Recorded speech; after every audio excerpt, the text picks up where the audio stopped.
So, Kamen Rider Geats episode 37. This episode saw the debut of Ace getting his Berserker mode. Not his final form that I thought it was going to be in this episode, that is going to be Boost Mark 9. This episode was the debut of Boost Mark 3 that made its debut at the end of the episode, which we kind of knew we'd be getting with like last week's episode preview, but we see it literally at the last couple of seconds at the end of the episode.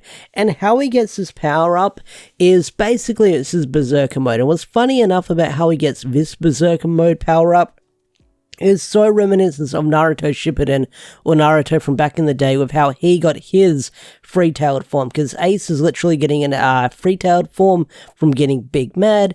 Naruto got the exact same from back fighting on the bridge from way back in that story arc earlier on in Shippuden. So it's kind of funny with the similarities with how these two got their power-ups by going berserk. It was a cool transformation with how it led into that. Kind of weird how like a piece of like debris fell and that made him get angry because he's seeing like his mum being destroyed. I get it, but hey, he got his power up in the end. But not only that, this episode had a lot going on for it. We saw Bebera and Kekara get their wishes granted. What those wishes are, we have no idea, but they probably have something to do with how they want their big plans to go out, because Bebera is just basically Chaos Incarnate with this girl, and Kekara, well, Kekara wants Keiwa to go through what it means to be a true Kamen Rider, so no doubt about it, that's what their wishes are, or they could be something totally different, or I wasn't paying attention with what their wishes are, but their wishes, from what I know of, they weren't granted. Well, the subs on my end didn't translate the card from what we could barely see, so if there's any translations out there that did translate the card with what they say, feel free to tell me in the comment section down below and I'll go over it in my review next week when I talk about episode 38. Now, this episode also had some really cool fight scenes in it, especially at the start of the episode where they continue on playing the grab or the ID cores game, which is sort of brought to an end in this episode because of several players getting eliminated. We saw the elimination of Neon and Sara, which Sara I thought would go out more dramatically with what Kekara is trying to do to sort of push Keiwa to beyond his limits, but they're like, not their death scenes, their elimination scenes were kind of like one and done. Even with all of them trying to fight Buffa in his god mode, they weren't able to defeat him.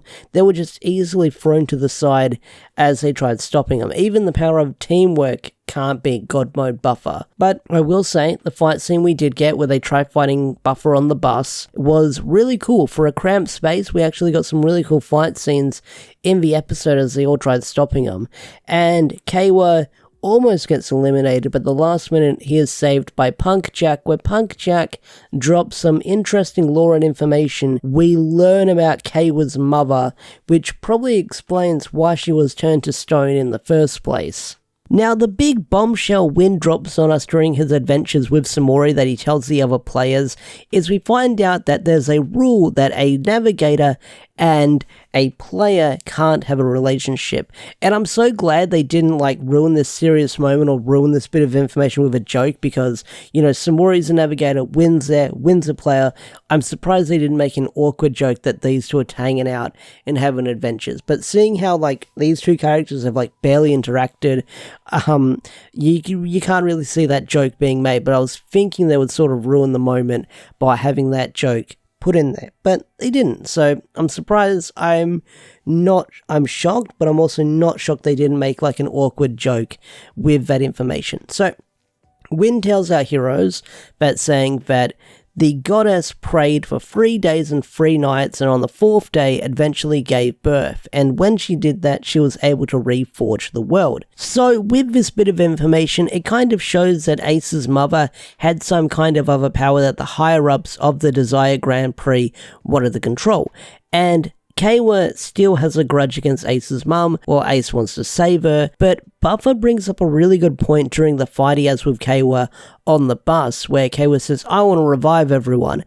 and Buffa says, hey, if you do that, you're going to basically sort of stop what you're trying to do, because Keiwa makes that big speech saying people's happiness were sacrificed because they were eliminated, blah, blah, blah, blah.